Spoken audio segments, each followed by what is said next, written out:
இயேசு கிறிஸ்து தன்னுடைய சீஷர்களோடு கூட உறவாடுகிற அந்த கடைசி சந்தர்ப்பம்,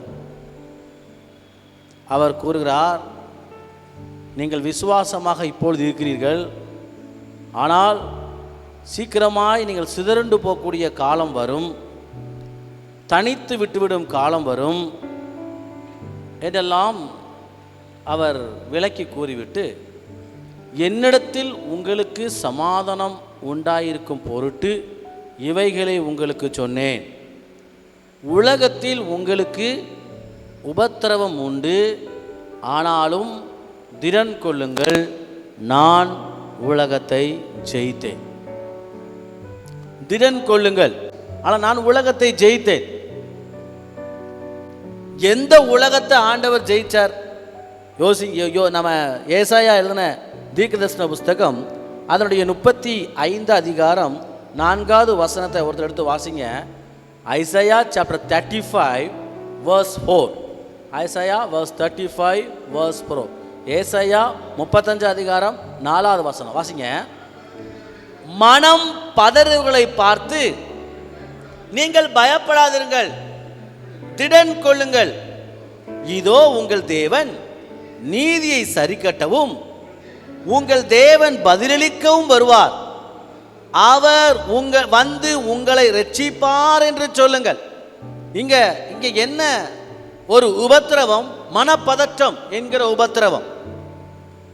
மனப்பதற்றம் நிறைய பேருக்கு,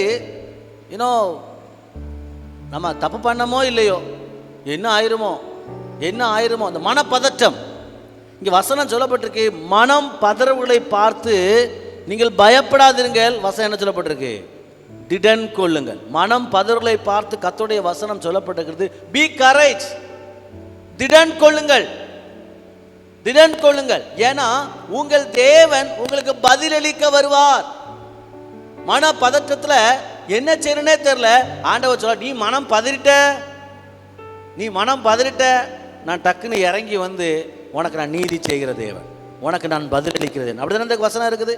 திடன் கொள்ளுங்க, இதோ உன் தேவன் நீதியை சரிகாட்டவும் உங்கள் தேவன் பதிலளிக்கவும் வருவார், பதிலளிக்கவும் வருவார். ஒரே பதற்றம், பதற்றம் பதற்றம் பிதற்றம் ஆயிரும். சில நேரங்களில் பதறி பதறி செய்கிற காரியம், பதறாத காரியம் முக்காவாசி நம்ம பதறி பதறி தான் செய்வோம். ஸ்கூலுக்கு போகிற பிள்ளைகளை பாருங்க, பதறி பதறி போவோம். ஒன்று உளுந்து கிடக்கும், எங்கேயாவது ஒரு அவசர அவசரமாக எந்த காரியத்தில் நம்ம அவசரப்பட்டோமோ எல்லாம் தலையில தான் போவோம். வசனம் சொல்லப்பட்டிருக்கு, மனம் பதறுகளை பார்த்து திடன் கொள்ளுங்கள், உங்கள் தேவன் உங்களுக்கு பதிலளிக்க இறங்கி வருவார். போன வாரம் ஒரே இந்த பக்கம் வலி, ஏன் நிலைமையை சொல்கிறேன். பார்த்தேன், ஒரு டாக்டர் இருந்தாங்க. சரி நம்ம போய் செக் பண்ணுவோமே. மனப்பதட்டம் என்னமா இருக்குமோ, பல்லு வலியும் தெரியலையே, ஏற்கனவே இங்கிட்டு வலின்ட்டு 2 பல்ல பிடிங்கிட்டாங்க, இங்கிட்டு எல்லாத்தையும் பிடிங்கிட்டாங்க. என்ன அவர்கிட்ட போய் கேட்டேன், ஐயா இது பல்லு பிரச்சனையான பல்லு டாக்டர்கிட்ட போனால் அவர் பல்லு பிரச்சனை இல்லைன்ட்டார். அப்புறம் நீங்கள் எலும்பு டாக்டர்கிட்ட போக சொல்லுவீங்க. இப்போ நீங்கள் இஎன்டி உங்கள்கிட்ட நான் காட்ட வந்திருக்கேன், காதில் பிரச்சனை இருக்கான்னு பாருங்கள். அன்னைக்கு சாயங்காலம் அதுக்கு அதிகாலையில் ஜெபம், ஆண்டவரே இந்த ஒன்றுமே இருக்கக்கூடாது, you will not believe me, next day healed. ஒன்றும் இல்லை, நானும் எல்லாம் சொல்லி பார்க்குறேன், எங்கிட்டாவது வலிக்குமான்னு. எங்கிட்ட வலிக்கலை. ஒன்று மனம் பதறிட்டோம் அப்படின்னா என் தேவன் பதிலளிக்க இறங்கி வருவார். என் தேவன் பதிலளிக்க அவர் இறங்கி வருவார். எங்க நீ மனம் பதறிட்டியோ அந்த இடத்துக்கு என் தேவன் பதிலளிக்க இறங்கி வருவார். அதனால தான் சொல்றாரு, திடன்கொள், உன் மனப்பதற்றம் என்கிற உலகத்தை நான் ஜெயித்தேன். திடன்கொள், நான் ஜெயிச்சிட்டேன்.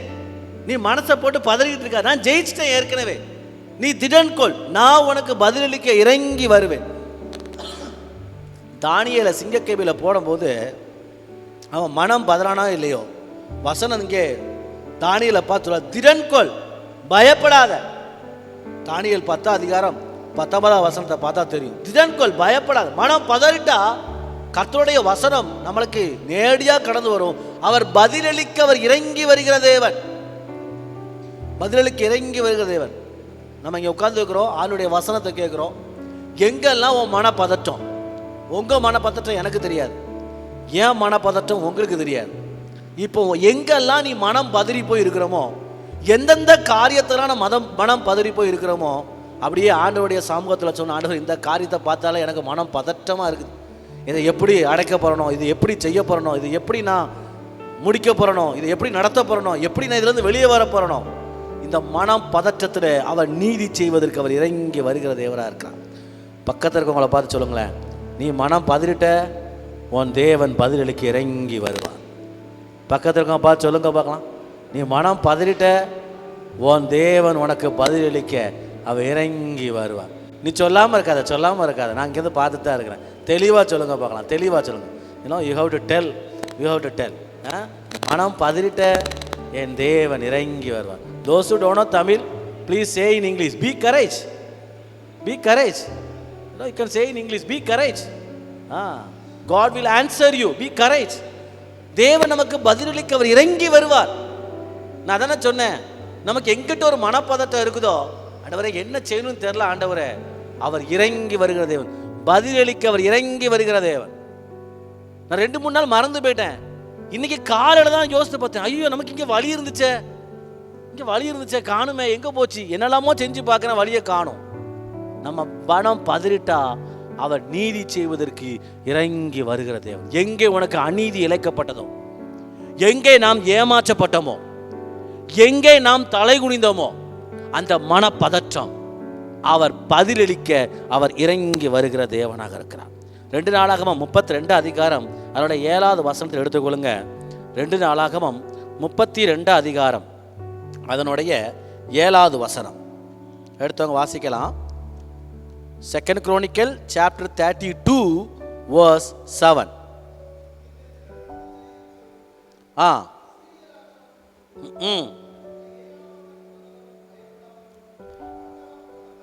பயப்படாமலும் கலங்காமலும் இருங்கள், அவனோடு இருக்கிறவனை பார்க்கிலும் நம்மோடு இருக்கிறவர் அதிகம், அவனோடு இருக்கிறது மாம்சபுயம், நமக்கு துணை நின்று நம்முடைய யுத்தங்களை நடத்த நம்மோடு இருக்கிறவர் நம்முடைய தேவனாய கர்த்தர் தாமே என்று சொல்லி அவர்களை தேற்றினான். இங்கே ஒரு நபர், எசேக்கியா, அசிரியாவினுடைய ஒரு பெரிய ஒரு பதற்றமான ஒரு சூழ்நிலை, ரொம்ப பெரிய ஒரு பதற்றம். எருசலேமில் யுத்தம் கொண்டு நோக்கம் கொண்டிருப்பதை எசேக்கியா அவனுடைய கவனத்துக்கு கொண்டு வராங்க. எசேக்கியா ராஜனுடைய கவனத்துக்கு வருகிறது. அசிரியா ராஜாக்கள் அவன் மேல் படையெடுத்து வரப்போக என்கிற ஒரு பயம் அவனை நெருங்கி வருகிறது. அவன் எல்லாத்தையும் ஆலோசனை பண்ணி அவங்ககிட்ட எல்லாம் உதவி கேட்கிறான். ஆனா அவங்கள்ட்ட இருக்கிற பெரிய சேனைகளை பார்த்து இவனுக்கு மனசு ரொம்ப பெரிய பயம், மனப்பதற்றம் எசேக்கியா ராஜாக்கு மிகப்பெரிய ஒரு பயத்தை கொண்டு வந்தது. நம் மனப்பதற்றம் நம்முடைய வாழ்க்கையில பயத்தை கொண்டு வந்துடும். மிகவும் பயந்து அவன் என்ன செய்யறான் தெரியுமா? வசனம் நீங்க வாஸ்து பார்த்தா 4வது வசனத்தை, அசிரியா ராஜாக்கள் யுத்தம் பண்ணுவதற்கு நம்ம பக்கத்துல வரும்போது சுத்தினும் ஓட நதி இதெல்லாம் அங்கே இங்கேயும் தண்ணி பாய்ஞ்சிட்டு இருக்குது. இவங்க அந்த தண்ணியை குடிச்சிட்டு நம்மகிட்ட என்ன செஞ்சுட்டு இருப்பாங்க? கூடாரம் போட்டு என்ன செய்வாங்க? சண்டை போடுவாங்க. முதல்ல ஒன்று செய்வோம், இவங்க தண்ணி குடிக்காத அளவுக்கு எல்லா தண்ணி எங்கேருந்து ஊற்றுவதோ எல்லாத்தையும் நினைஞ்சிருவோம். நம்ம ஐடியாவை பாருங்க. இவங்க யுத்தம் பண்ண வராங்க. Let us close down all wherever they receive the waters. 5வது வசனம் சொல்லப்பட்டிருக்கு, அவன் திடன் கொண்டு அடுத்த என்ன சொல்றானா, எல்லாம் சுத்தி பார்க்க கோட்டைச்சவரு எங்கிட்டாவது உடஞ்சு கிடக்கா, ஐயோ அதெல்லாம் நம்ம என்ன செஞ்சிருவோம்? கட்டிடுவோம். இடிந்த மதில்களை எல்லாம் கட்டி அவைகளையும் வெளியில் உள்ள மற்ற மதில்களையும் கொத்தளம் மட்டும் உயர்த்தி அடுத்த கொஞ்சம் என்ன செய்யறான், இன்னும் 2 ஸ்டெப் எணிஞ்சிருவோம், மேலே தூக்கி கட்டிடுவோம். ஏன்னா நம்ம கோட்டைச்சோறு ஏன் எங்க உடஞ்சு கிடக்கத முதல்ல பூசு, அப்புறம் எங்க கோட்டைச்சோறு கட்டையா இருக்கும் கொத்தளம் வரைக்கும் மேல என்ன செஞ்சிருவோம்? தூக்கி கட்டிடுவோம். அதுக்கப்புறம் தாவீதின் நகரத்தின் கோட்டையை பலப்படுத்தி திரளான ஆயுதங்களையும் கேடகங்களையும் அடுத்த அடிஷனலா இன்னும் பண்றான். கேடகம் வேணும், யுத்தத்துக்கு தேவையான ஆயுதங்கள் வேணும், இது எல்லாத்தையும் பண்றான். அடுத்தாக்குல 6வது வசனம், ஜனத்தின் மேல் படைத்தலைவனை வைத்து அவர்களை நகர வாசலின் வீதியிலே தன் அண்டையில் கூடி வரச் செய்து அவர்களை நோக்கி, அதுக்கப்புறம் தான் அந்த வசனம் இருக்கு, நீங்கள் திடன் கொண்டு தைரியமாயிருங்கள். அவன்கிட்ட இருக்கிறது மாம்ச பயம், நம்மகிட்ட இருக்குது தேவ பயம், தேவனுடைய பலம். என்னதான் இவன் என்னெல்லாம் டெக்னிக் பண்றான் பாருங்க. தண்ணி சப்ளை நிப்பாட்டியாச்சு, அங்கங்க கோட்டச்சோர் உணர்ந்து கிடந்ததை பூசியாச்சு, எங்கெங்க கோட்டச்சோரை உயர்த்தணுமோ கொத்தளம் வரைக்கும் உயர்த்தியாச்சு, தாவீதின் கோட்டைகளை பலப்படுத்தியாச்சு, எல்லாம் செஞ்சு ஆயுதங்கள், புதிய புதிய ஆயுதங்கள் செய்வதற்கு கேடகங்களையும் பட்டயங்களையும் புதுசா இன்னும் நீங்க செய்யுங்க அவங்களை எதுக்குறதுக்கு, இவன் எல்லாத்தையும் செஞ்சுட்டு எசேக்கியா ராஜா ஒன்னே ஒன்று சொன்னா, மனம் பதறிடாதீங்க, தைரியமா இருங்க. அவங்கிட்ட இருக்கிறது மாம்ச பயம், நம்ம கிட்ட இருக்கிறது தேவ பயம், தேவ பயம். அவங்ககிட்ட இருக்கிறது மாம்ச பயம். நமக்கு துணை நின்று நம்முடைய யுத்தங்களை நடத்த நம்மோடு இருக்கிறவர் நம்முடைய தேவனாய கர்த்தர். நான் ஆயுதம் பண்ண சொல்லிட்டேன், கோட்டைகளை பலப்படுத்த சொல்லிட்டேன், அலங்கங்கள் இடிந்த அலங்கங்களை கட்ட சொல்லிட்டேன். உங்களுக்கு நான் இன்னும் ட்ரைனிங் தாரேன், இன்னும் புதுசு புதுசு ஆயுதங்களை வாங்குவோம், இதெல்லாம் ஓகே தான். ஆனா இந்த மாம்ச பயத்தை நான் நம்பி கிடையாது. ஒன்னே ஒண்ணு, அவன் மாம்சத்தை வச்சு வாரான். நம்ம கிட்ட இருக்கிற பயம் தேவனுடைய பயம். அவர் யுத்தம் செய்கிறவன் நம்மோட இருக்கிறார். மனம் பதறிடாதீங்க, மனம் பதறிடாதீங்க. இவங்க கடப்பார கம்பி, இவங்க போட்ட ஆயுதம், இவங்க கோட்டைகள், இதுக்கு எல்லாத்துக்கும் வேலையே இல்லை. ஏன்னா வசனம் சொல்லப்பட்ட 21 வசனத்தை வாசித்து பாருங்க, அப்போ உங்களுக்கு ஆன்சர் புரியும். Let us read verse 21. அப்பொழுது கர்த்தர் எத்தனை தூதனை அனுப்பினார்? ஹலோ, எத்தனை தூதனை அனுப்பினார்? வசனம் தெளிவா இருக்கு. எத்தனை தூதனை அனுப்பினார்? ஒரே ஒரு தூதனை அனுப்புகிறார். இவங்க சொன்ன வார்த்தை என்ன? மனம் பதறாதீங்க, திடன் கொள்ளுங்க, நம்ம கோட்டைகளை பலப்படுத்துவோம், கையில இருக்கிற ஆயுதங்களை இன்னும் கொஞ்சம் புதுசா செஞ்சுக்கிடுவோம், அந்த மதில்களை இடிந்த மதில்களை செப்பனிடுவோம், மதில்களை எங்க எங்க மேல வரைக்கும் தூக்கி கட்டணுமோ தூக்கி கட்டிடுவோம், யார் யாருக்கு ஆயுதாரிக்கு ட்ரைனிங் வேணுமோ ட்ரைனிங் கொடுத்துருவோம். ஆனா மாம்ச பயத்தை நம்பிடாத. அவன் மாம்ச பயத்தை நம்பிதான் நம்மள்ட்ட சண்டை போடுறதுக்கு வரான். ஆனா நம்ம நம்பி நிற்கிற கர்த்தர் நம்மோட கூட இருக்கிறார். நீ கையில வச்சுக்கிற ஆயுதமோ, no weapon will be deliver you, no wisdom will be delivering you, no money can deliver you. என்ன ஐஸ்வர்யமோ சம்பத்தோ கனமோ மகிமையோ எதுவும் உனக்கு விடுதலை தராது. ஒன்னே ஒன்று உனக்கு விடுதலை தரும், அவனோடு இருப்பவரை பார்க்கிலும் நம்மோடு இருக்கிறவர் அதிகம். சொல்லுங்க பார்க்கலாம் எல்லாரும். உலகத்தில் இருக்கிறவனை பார்க்கிலும் நம்ம கிட்ட இருக்கிறவர் யாரா? பெரியவர். நம்மகிட்ட இருக்கிறவர் பெரியவர். உலகத்தில் உள்ளவனை பார்க்கிறோம், நம்மகிட்ட இருக்கிறவர் எப்படியா? பெரியவர். அதான் சொல்ற, அவன்கிட்ட இருக்கிறவங்களை பார்க்கிறோம் நம்மோடு இருக்கிறவர் அதிகம். கர்த்தர் என்ன செஞ்சாரா? 21 வசனம் என்ன சொல்லப்பட்டது? கர்த்தர் ஒரு தூதனை அனுப்பினார், அவன் அசிரியருடைய ராஜாவின் பாளையத்தில் உள்ள சகல பராக்கிரமசாலிகளையும் தலைவரையும் சேனாதிபதிகளையும் அதம் பண்ணினான். அப்படியே செனகரிப் செத்த முகமாய் தன் தேசத்துக்கு திரும்பினான். அங்கே அவன் தன் தேவனுடைய கோவிலுக்குள் பிரவேசிக்கிற போது அவனுடைய கற்ப பிறப்பான சிலர் அவனை பட்டயத்தால் வெட்டி போட்டார்கள். தப்பி போனவனை கூட சொந்தக்காரங்க சேர்ந்து நிறுத்திட்டாங்களாம், வெட்டி போட்டாங்களாம். எத்தனை தூதனை கர்த்தர் அனுப்புனார் சொல்லுங்க பார்க்கலாம், சொல்லி முடிங்க. மனம் பதறின எசேக்கியாவுக்கு மனம் பதற்றத்துல, because of he is not having a courageousness, he is doing lot of things. தனக்கு விரோதமாக எழும்பி வருகிற அசிரிய ராஜாவின் கைக்கு தப்பி வைப்பதற்கு பல காரியத்தை செய்து கொண்டிருக்கிறான். ஆனா ஒன்னே ஒன்று சொன்னான், நான் மனம் பதற மாட்டேன், திடன்கொள், உலகத்துல இருக்கிறவனை காட்டிலும் நம்ம கிட்ட இருக்கிறவர் பெரியவர், அவன் மாம்ச பயத்தை நம்மகிட்ட சண்டை போடுறதுக்கு வாரான், நம்மோடு இருக்க நமக்கு ஜெயம் தருவான்னு சொன்ன உடனே கர்த்தர் ஒரு தூதனை அனுப்பினார். வந்த எல்லாரையும் வெட்கப்படுத்தி வெட்டுண்டு ஒரு பராக்கிரமசாலி இல்லாதபடி கர்த்தர் நிர்மூலமாக்கினார். அதான் திரும்ப திரும்ப சொல்றேன், பயம் என்கிற உபத்திரவத்தை நான் ஜெயித்தேன். ஆனாலும் நீங்க என்ன செய்யுங்க?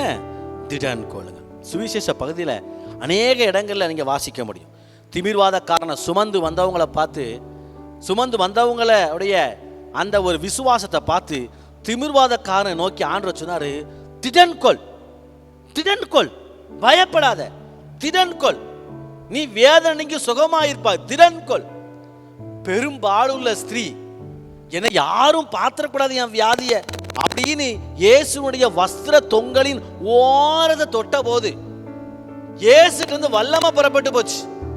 சீசர்களை பார்த்து கேட்கிறார், என்னை தொட்டது யார்? இந்த அம்மாவுக்கு ஒரே பயம். முன்னாடி வந்து சொல்லுது, நான் தான் தொட்டேன். ஆனா கூட்டத்துல இடிக்கிற இடி வேற, ஆனா இப்ப நான் தொட்ட இடி வேற. அதுல இருந்து ஒரு வல்லமை புறப்பட்டு நான் சுகமாயிட்டையா. இயேசு கிறிஸ்து சொன்னது என்ன தெரியுமா? திடன்கோள், திடன்கோள். குஷ்டரோகி ஆண்டவர் சொன்னார் திடன்கோள். குருடன் ஆண்டவர் சொன்னார் திடன்கோள். ஆண்டவரே நான் பார்வையடையணும், திடன்கோள், திடன்கோள். Be courage, be courage. மனம் பதறிட்டோம், என் தேவன் நமக்கு நீதி செய்வதற்கும் பதிலளிப்பதற்கும் இறங்கி வருகிற தேவனாக இருக்கிறார். எனக்கு பிரியமானவங்களே, உலகத்தில் உங்களுக்கு உபத்திரவம் உண்டு, ஆனாலும் திடன் கொள்ளுங்கள், உலகத்தை நான் ஜெயித்தேன். எந்தெந்த காரியத்தில் நாம் மனம் பதறிட்டோமோ திடன் கொள்ளுங்கள், உலகத்தை ஜெயித்த தேவன் நம்மோடே கூட இருக்கிறார். எல்லாரும் முழங்கால் படிடுவோமா? முழங்கால் படிடுவோம். அப்படியே வலது கரத்தை அந்த பரத்திற்கராய் உயர்த்தி மனம் பதறுகிற காரியத்தை அப்படியே ஆண்டவர்கிட்ட அறிக்கை பண்ணிடுங்க பார்க்கலாம். உங்களுக்கு அவர் பதிலளிக்க இறங்கி வருவார். அவர் உங்களுக்கு பதிலளிக்க இறங்கி வருவார். உங்களை சுற்றிலும் இருக்கிறவர்கள் உங்களை பரிகாசம் பண்ணலாம். அவர்கள் மாம்ச புயத்தில் உங்கள்கிட்ட வராங்க. நான் மனம் பதறக்கூடாதாப்பா, நீங்கள் பதிலளிக்க இறங்கி வருகிற தேவன். உலகத்தில் உங்களுக்கு உபத்திரவம் உண்டு, ஆனாலும் திறன்கொள், உலகத்தை நான் ஜெயித்தேன். Be courage, be courage, be courage. உன் கையை உயர்த்தி ஆண்டவர்கிட்ட சொல்லுது.